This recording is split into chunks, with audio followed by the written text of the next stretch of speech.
Rodney. That was quite a session, Rodney. You can't beat a bit of Adam Riemann to give you some inspiration for your next trip. So I am just getting ready. Stop watching Adam Riemann, Rodney. Just getting ready. I've got another few days. I'm going to stay here in Orniston. Here's my KTM. It's not a KTM 990, it's a KTM 1190. 150 brake horsepower. Go on, stop the Adam Riemann stuff. Just garage, right, everything bag, that's all I carry. No panniers anymore, don't like them. The metal panniers that we carried in 2007, like a long way down and long way round, and indeed me and Fanny on our trip. Now I just go for a dry bag strapped on the back. So all camping gear in there, spare parts, filming gear, cooking gear, repair gear, some stuff like pumps. Tire levers I'm not bothering with because I've got tubeless now on this bike. Keep the rear pegs off to try and keep the weight down. De rigger, mandatory colonial Hong Kong flag that has to go on. That's the most important thing. Right, look up. Look it up. Just had the security people around to beef up my security. It's all funky stuff, and I'm certainly not going to say on YouTube what I've done. But if you fancy breaking into my place, be prepared to have a couple of 9mm from a Sig Sauer P226 planted in the back of your skull. I'll say no more. That should be a deterrent, shouldn't it? Probably isn't. Right, let's go and have a look at what the sea is like today. Well, I know what the sea's like. The tide is in. There's some dude over there persevering with a paddleboard in quite a lot of surf. The tide's in. Earlier today I did a 10k run and I'm feeling extremely pleased with myself. Not just that I can still run 10k's in my early 60s, but I just feel good. I should do it more often. I shouldn't be so lazy. I should get up, check the tide, make sure the tide's out, put my stuff on and just go. So it's now early April. In the southern hemisphere, that is autumn. And we're moving into winter. And where I plan to ride to is through South Africa. So I'm going to do my usual stuff because I enjoy it. Through the Karoo, Cederberg Oasis, Calvinia. And then I'm going to go directly into Botswana. Am I going to go into Namibia? In Windhoek. There's no need to. I should go up through Botswana. See, this is what happens. I still can't make up my mind.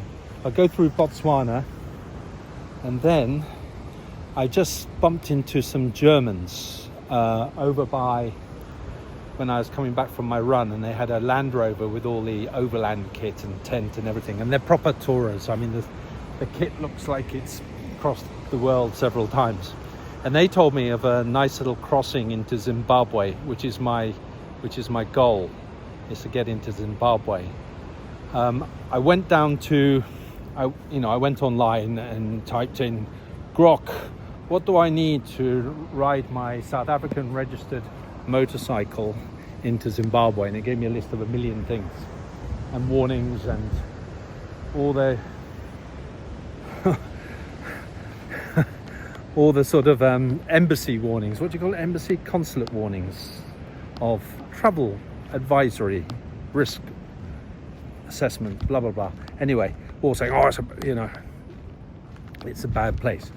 The one country I am scared of going to at this particular time is Britain, because I don't have a great deal of confidence that the Marxist tyrannical government won't get me locked up the moment I pass through, or cause me some trouble.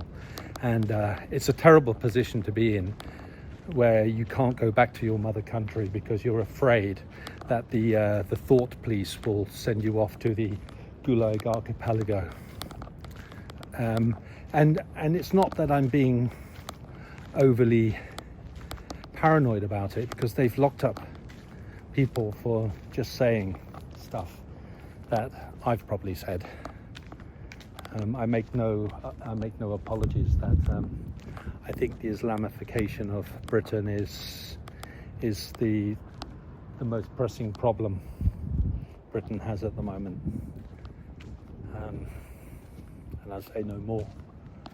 But what it means is, I probably said this to people or commented, and I don't trust the UK government, so I just avoid the UK.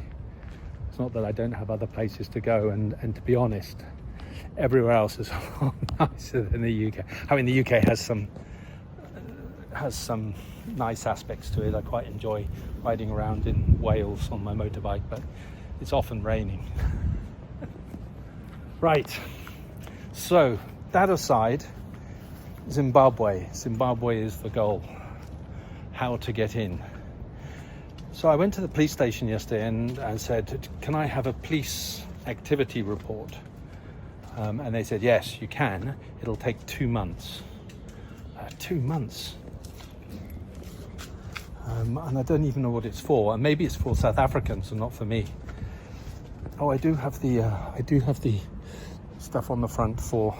So one of the things you need for Zimbabwe and Zambia, you have to have. It must be some throwback from Rhodesia days. You've got to have these patches on your bike, and I'm supposed to have a red triangle in case I break down. Well, and make sure that this light works. Actually, the light that illuminates the number plate, that's their number one thing that they get upset about. And it's all to get a bribe. It's so corrupt, and the police from start to finish will just keep stopping you at road checks and saying, ooh, have you got your red triangle? Have you got your fire extinguisher? Have you got your sticker, red sticker on the back and white sticker on the front, and all that kind of shit. And this is the third world friggin' nonsense we're importing into Britain, isn't it? You only need to see. Maybe Zimbabwe is a blueprint for what's going to happen to Britain, because it used to be one of the best countries. Rhodesia used to be one of the best countries in the world. Anyway, I'll try.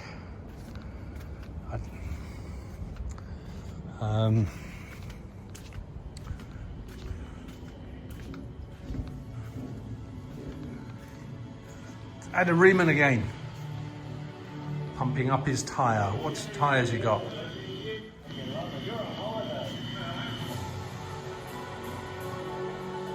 Dramatic music. Pirelli Scorpions. I don't know what they are.